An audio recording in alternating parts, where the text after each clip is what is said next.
We are at Epcot today, and we're just doing a quick video. This is all going to be completely dedicated to just riding, living with the land. It's going to be uncut all the way through. Hope you enjoy it.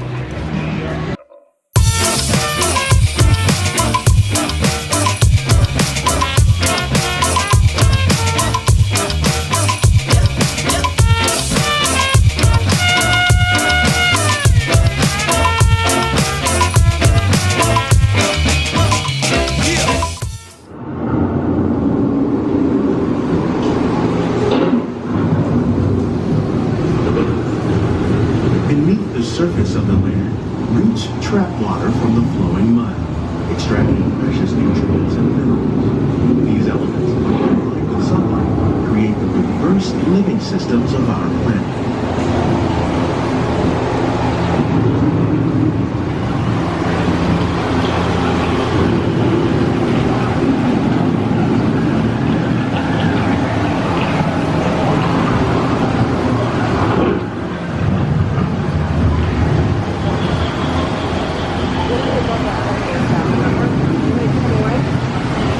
One of those living systems is the rainforest, home to the most amazing concentration of life on our planet. These dense and beautiful forests cover only a tiny portion of the Earth's surface, but they contain more than half of its plant and animal species. Rainforests are also extremely rich and productive living systems, providing us with oxygen, food, medicine, and other elements essential to our lives.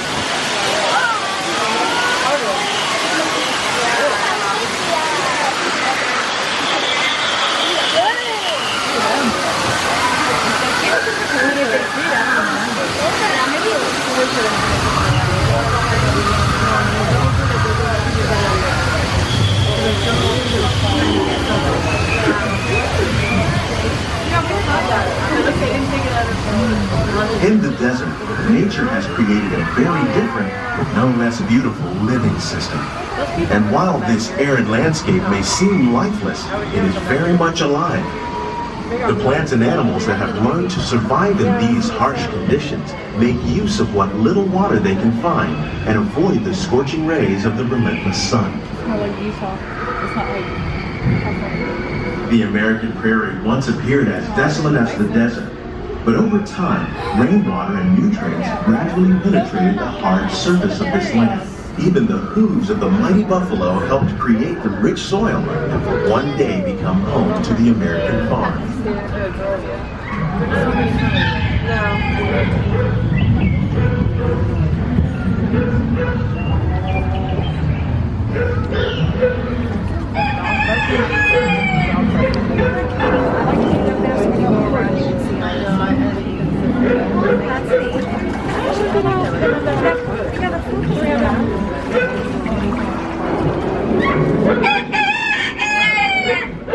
Of all the forces at work on the land, humans have had one of the most profound effects. The need to produce food for a growing world led to the enormous use and sometimes overuse of the land. In our search for more efficient ways to grow food, we often fail to realize the impact of our methods.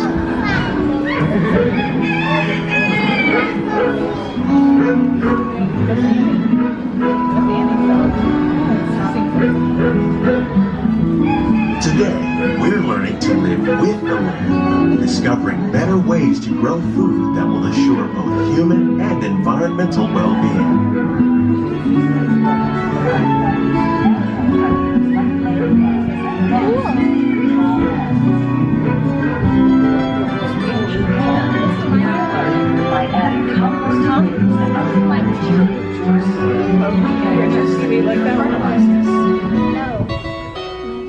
In farmlands across America, we're learning that by plowing under vegetation containing natural fertilizers, we can enrich the soil without the use of chemicals. In Saudi Arabia and Mexico, we're learning to produce food on desert seacoasts by developing and planting crops that thrive on saltwater. Here at Epcot, we're learning to reduce the need for pesticides by using natural predators like ladybugs and wasps to control pests. In Japan, we're learning that by adding composted leaves and other plant material to our soil, we can reduce... How will we meet tomorrow's growing needs for food production, yet still respect the needs of the land? Some of the answers are being discovered just ahead. To help us maintain these carefully controlled ecosystems, and for your safety, please remain seated in your boat at all times.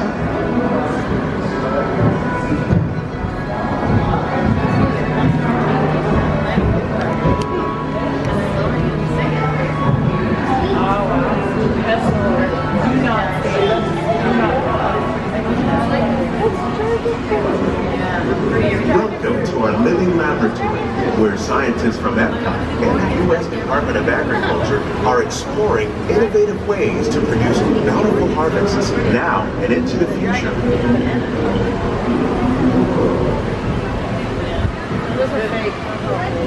The tropics are home to the greatest diversity of plants on the planet. Many of these, like papaya, bananas, cacao, coffee, and rice, are well known around the world.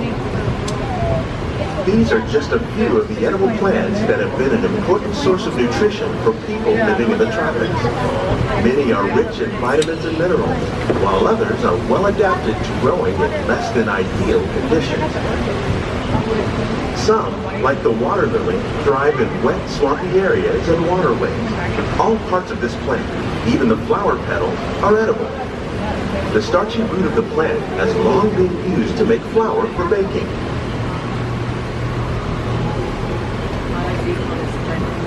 One day, many of these lesser-known tropical plants may be as important as the bananas growing on both sides of the boat. More than 28 million tons of bananas are eaten annually, making it the most popular fruit in the world.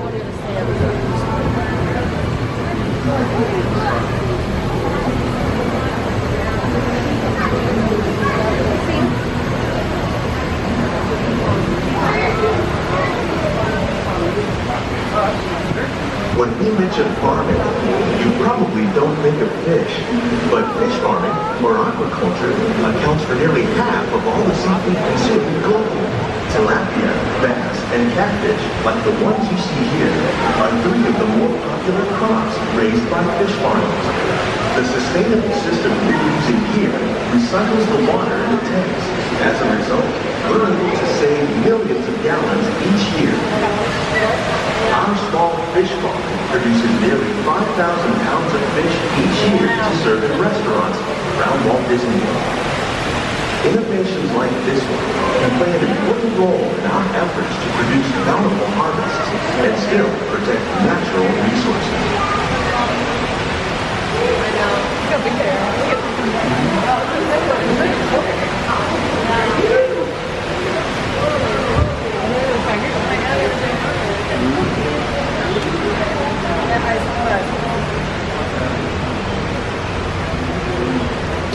While there are more than 50,000 edible plant species in the world, most of us are only familiar with the handful that make up our everyday diet.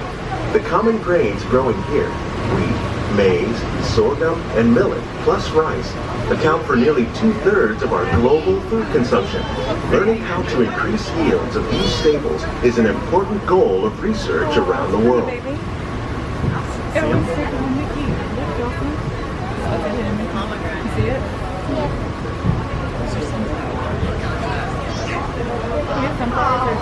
These plants are definitely on their way up. Innovative growing techniques like these increase yields while more efficiently using resources like water, fertilizer, and pesticides. Another innovation at work here is our integrated pest management program. By populating our greenhouses with beneficial insects that prey on harmful pests, like aphids and flies, we are significantly reducing our reliance on conventional pesticides. We're growing these crops using our nutrient film system. This technique precisely controls and recycles water and nutrients. With it, we can produce over 27,000 heads of lettuce a year in this one small area.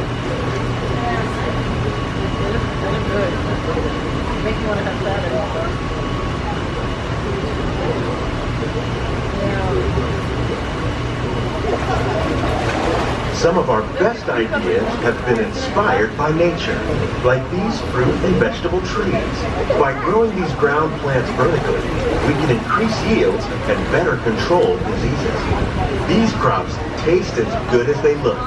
In fact, we serve more than 15 tons of produce from our greenhouses in restaurants here at the land every year. That's awesome.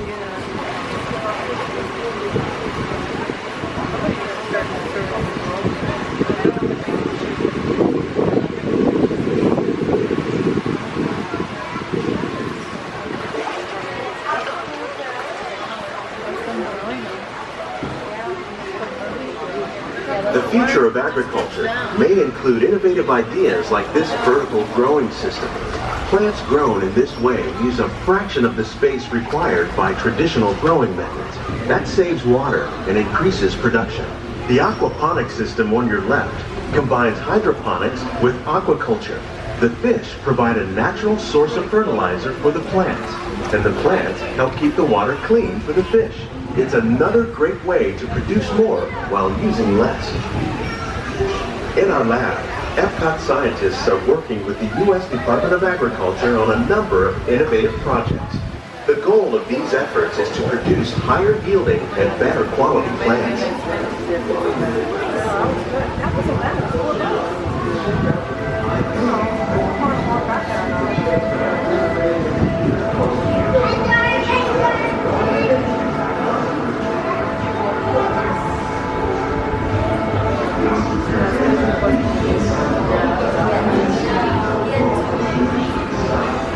These greenhouses represent just a fraction of the work being done worldwide to produce bountiful harvests for our growing population. Scientists, farmers, and even backyard gardeners are doing their part to improve the quantity and quality of foods that we all rely upon. Together, we can continue to find more ways to increase food production and protect our precious natural environment. Only then will we truly be living with the land.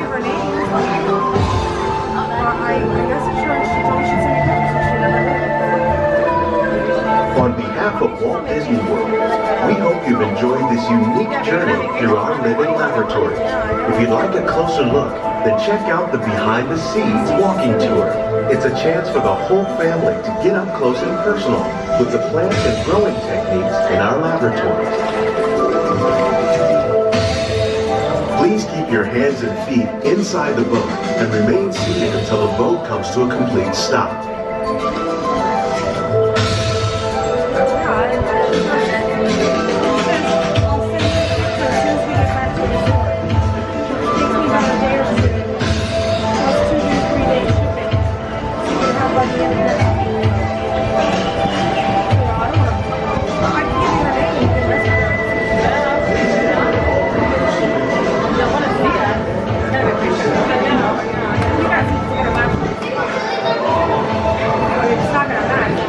Alright, hope you enjoyed it. My camera started dying towards the end there, so I didn't really get any more footage. So with that, wherever you go, there you are.